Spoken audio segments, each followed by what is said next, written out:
Okay, hello, happy Friday morning. I hope you're all here on time. Ho, ho. Yeah, but anyway, here we go. So what you should have is a piece of paper looks like that. And some more like that. Yeah. So what I want you to do is to find as we said before, a couple of people to work with, one or two, friends if you've got them. Otherwise, people that you know. And what I want you to do is just work through this first sheet. When you reach the end of the first sheet, when everybody gets there, then what I want you to do is in a minute I'm going to say to pause this. Once you've all got to the end of the sheet, press play again, and then I'll talk through then I'll talk through what the answers are. So pause now. Okay, so you've completed the first sheet. What's the formula for aggregate demand? Very simple. It's Cx minus Cx minus m. What can cause it to? What can cause? I mean, actually, and what I should have put on here is, why? Is that? Need to make that bigger. Why is it that? Why is it that that it slopes down? And we said yesterday there are three reasons that if that's real GDP and expenditure and all that type of stuff, and that's the price level. We said that if the price level falls from PL1 to PL2, then there are three reasons that aggregate demand might rise. These were one, the real balance effect. So at a lower price level, the real value of savings is higher. And the real value of my income is higher. Secondly, the trade effect, which is that with lower prices, UK exports become more competitive, bringing in demand from abroad, and UK imports are less competitive, meaning we're more likely not to buy them, and again improving total demand because more demand stays inside the UK. And thirdly, was the impact on the money supply, so on the banking system. In real terms, banks have more money to lend, and therefore interest rates are likely to be pushed down. But the next question was, what sorts of things could cause aggregate demand to shift to the right? And obviously, the answer to shifting to the right means that at a given price level, AD is higher than it was before.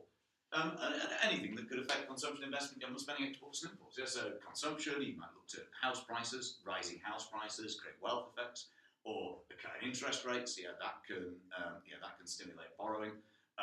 It could be just kind of economic growth more generally.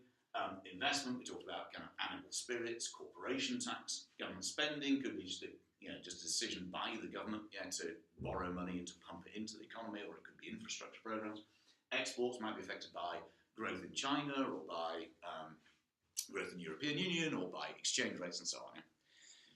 So we then said, well, what determines? The next one was what determines the position, the vertical position of the aggregate supply function. In other words, how high up it is. And we said that bit was sorry, wrong way around. What could cause it to shift to the right? Depends on what you mean by vertical, I suppose. So vertical in that sense. So what could cause aggregate supply to shift to the right? To AS2. The fundamental answer, is an increase in the quantity, the quality, and the efficiency of use of factors of production. So what could do that? I'm sure some of you will come up with, immigration. Some of you come up with, kind of training, education. All those sorts of things. Could cause aggregate supply to shift to the right. So it's an increase in potential. And then we said, what determines, the kind of the flat bit of aggregate supply? And we said, that bit is based on costs. So if that's AS, what can cause it to shift up like that? What we're saying is that capacity stays the same. So it's not something affecting necessarily the quantity or quality of factors of production. But what it is, something like oil prices, or it could be VAT, something like that. And likewise, they can shift down. And the third thing we said in your notes on Wednesday, was that there are factors that could cause it to shift both. So we said productivity could both increase your potential, because with the same factors of production, we can now produce more than we could before. but also increased productivity, which is that big stream. Increased productivity can also drive down costs. So again, allowing AS to shift downwards. Okay, so all I need to do now is to pause this again, please, and then what we're going to do is we're going to look at each of those scenarios one by one. Yeah, so work with somebody to have a look at the first one, some green shoots emerge in Argentina's recovery. Work out what you're going to show, and then press play again. So pause now.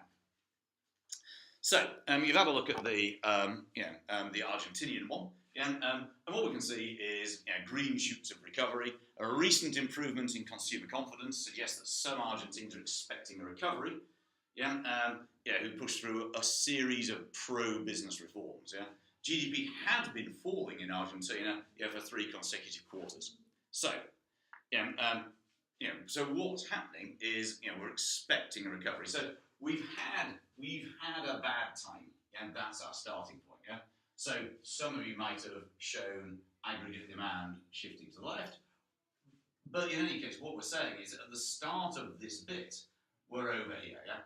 That's our capacity. YFE. If you draw the wall on, fine, it doesn't really matter.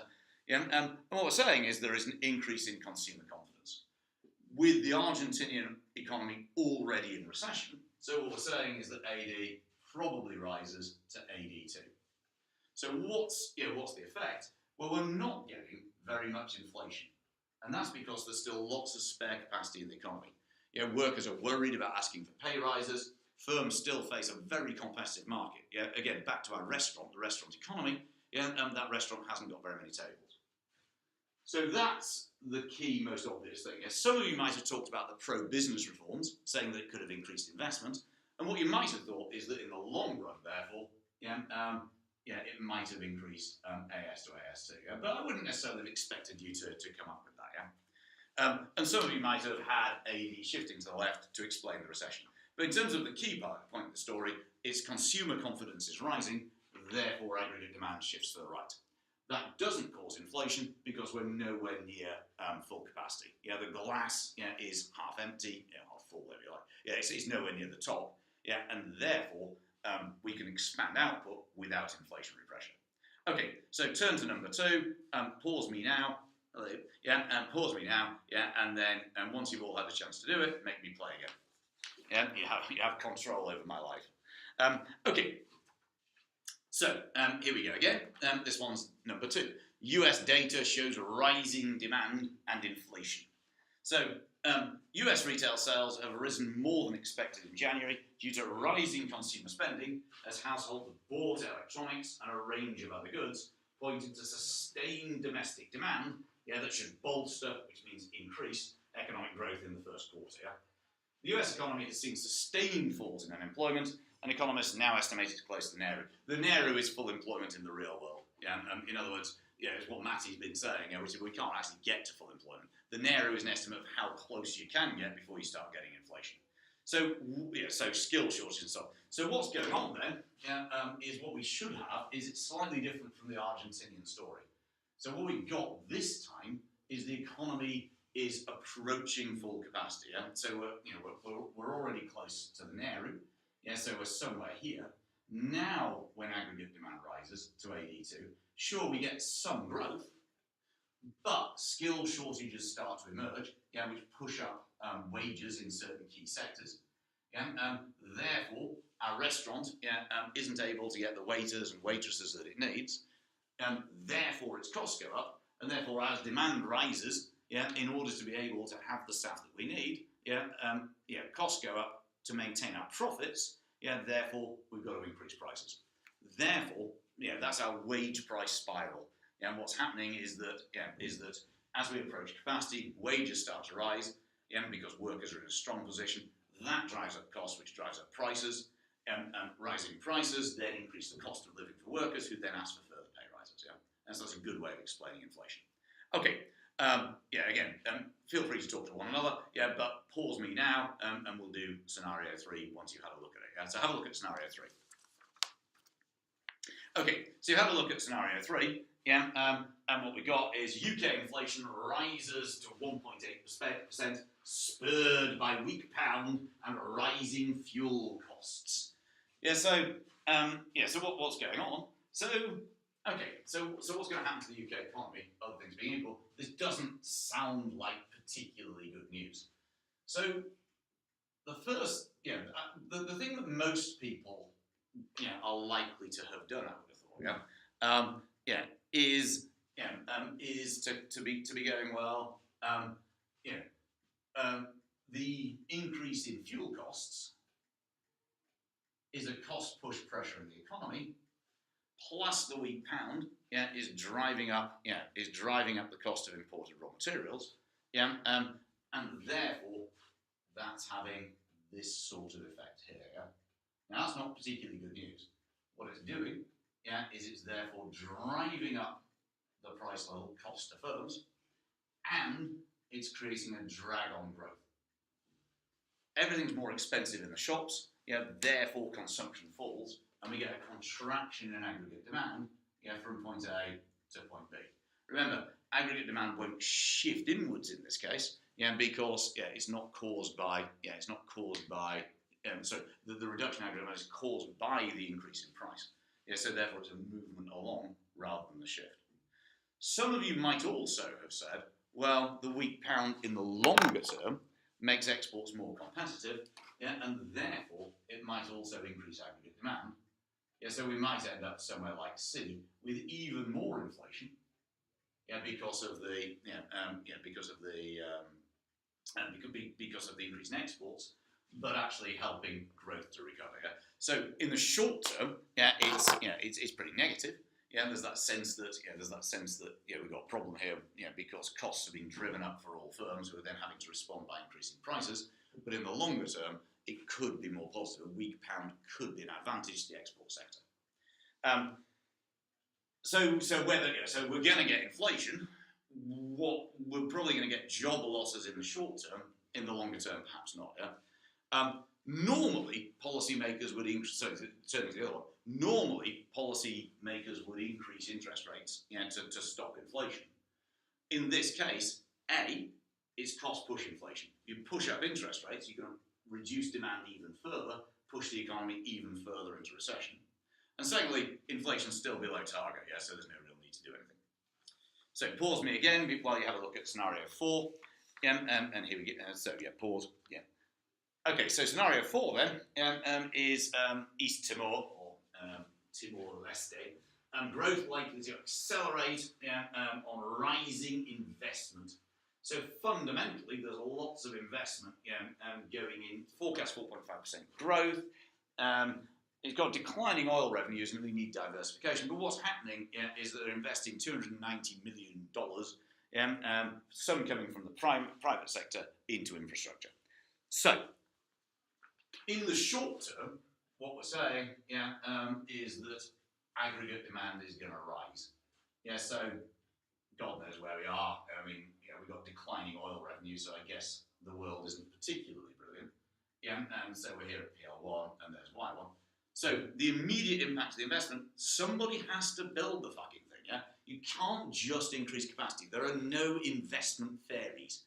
Therefore, what's going to happen is that there is demand for construction, engineering, road building firms, and so on, and therefore total demand rises in the economy from AD1 to AD2, and the price level rises from PL1 to PL2. Perhaps difficult to say, because the economy perhaps is getting close to capacity. I'm not too bothered about that. In the longer term, we've got a better infrastructure that helps businesses to be more efficient. They can transport goods more efficiently, easily, cheaply, and so on. Therefore, we'd be expecting also in the longer run, an increase, perhaps a reduction in cost for businesses, and certainly an increase in the capacity economy. So in the short run, there might be inflationary pressure. In the longer term, that inflationary pressure is reduced. So hopefully all that makes sense. I mean, if it doesn't, well, I'll be doing some more of this, Monday, Tuesday. Over the weekend, I'm not going to set you anything. Just do some revision. So I'm about to sign off. Have a really nice weekend. Sorry I'm not here. And if you get stuck on anything, feel free to send me an email or a text. Bye bye.